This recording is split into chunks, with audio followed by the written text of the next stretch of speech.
الحمد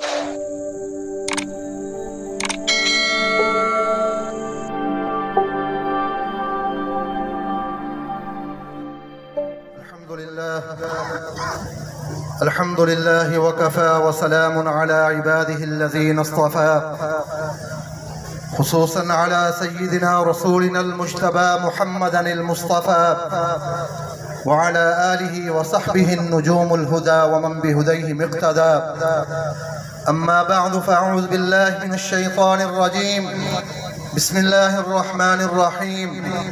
إن الذين يؤذون الله ورسوله لعنهم الله في الدنيا والآخرة وعد لهم عذابا مهينا. صدق الله مولانا العظيم.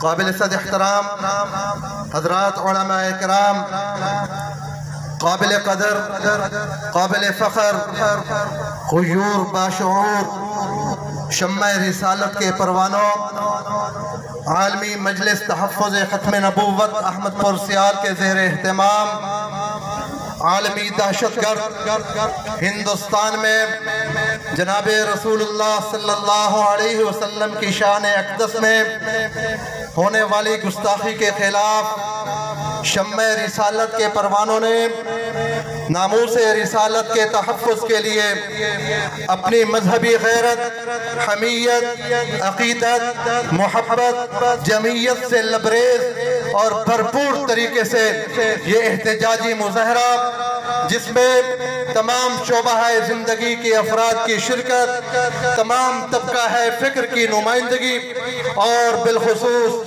پوری قوم کی پرجوش شرکت، یقیناً یہ عالمی دہشت گرد ہندوستان، خونخوار ہندوستان کے منہ پر اور ان گستاخوں کے منہ پر زوردار تمانچہ ہے۔